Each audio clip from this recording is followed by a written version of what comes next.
Hey y'all, I'm Amanda from Love and Renovations. Welcome back to my channel where I love to share simple DIY tutorials, tips and tricks, and inspiration for you in making your house a home. Today, we are doing a beginner's guide to power tools. If you have never seen one of my beginner guides before, I'm gonna link them here. What I like to do is take a power tool that you may or may not have tried out before and do a super detailed breakdown of it for you. So if you've never tried it before, it's gonna give you some confidence to pick up a tool and give it a shot. We've covered things like miter saws, circular saws, nail guns, and today we're tackling what might be the most basic power tool of them all, but also one of the most important, the power drill. Power drills are used for almost anything that you ever build. Everyone should know how to use a power drill. Everyone. Yes, even you. Everyone should know how to use a power drill, and if you don't know how to use it, then I am here to help. This is so simple, very basic tool, but you will find yourself using it over and over and over again. Whether you're hanging a curtain rod, whether you're hanging some art, whether you're putting together a piece of furniture, this guy is gonna be your best friend, and you really need to know how to use it before you can do almost any DIY related project. So today, what we're gonna do is I'm gonna walk you through all parts of the drill. I'm gonna show you how it works, show you how to change a drill bit, give you everything that you need to move forward with confidence and dive into your first project using a drill. Are you ready? Let's do it.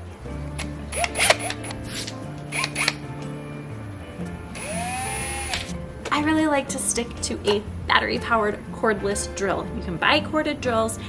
You don't have to buy the battery pack if you do it that way, but then you are kind of locked into one position while you're working. If you have a battery pack, you have to stay on top of keeping it charged, but you can go wherever you want while you work, and it's a little bit easier. Let's talk a little bit about the parts of the drill. So down here, you got your battery. As we move up, this is the trigger. This is what makes it go. If you pull just a little, it moves slower. As you pull harder, it goes faster. This switch right here is what sets it to forward or reverse. This arrow means it's going in. This arrow means you're pulling it out. Up here we have what's called the chuck. This is how you insert drill bits. You rotate it to open it, put your drill bit in, and then you rotate to close.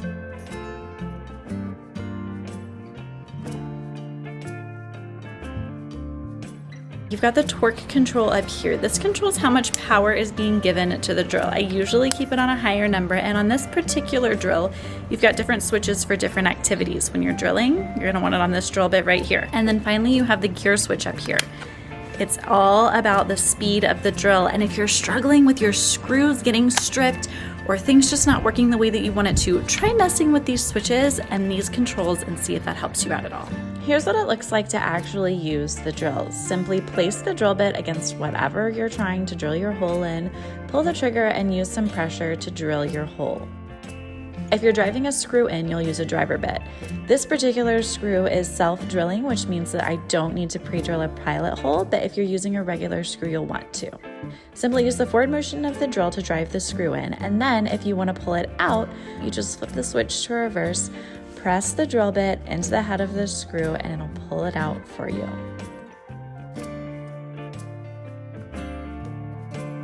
One of the questions I get all the time is, what is the difference between a regular old drill and an impact driver? These are two different tools, and it can be really confusing because people toss around both words a lot. I'm gonna tell you the difference. I'm gonna tell you how to know which is which and how to know which one you need. So, this is a regular old drill. As you can see, tighten and loosen the chuck like this. You can put a drill bit in here, or you could put a driver bit in here. It does both. Now, when you're using a regular drill, sometimes as you're drilling in, you might need to apply some pressure with the back of your hand to really get that screw in there or create that hole. Impact driver, on the other hand, is really just used for driving in screws and other fasteners, and it's a little more powerful. So if you're dealing with a really hard wood, if you have got something a little more tricky, challenging, you just don't want to put that force behind it, having an impact driver can be really useful. But if you're just starting out and you don't have either, I recommend you start with a basic drill driver. This can do so much, and you'll get really far before you feel like you need to upgrade. Thanks so much for watching. If you have any more questions about how to use a drill, just visit the link in the description below for tons more details. I'll see you next time.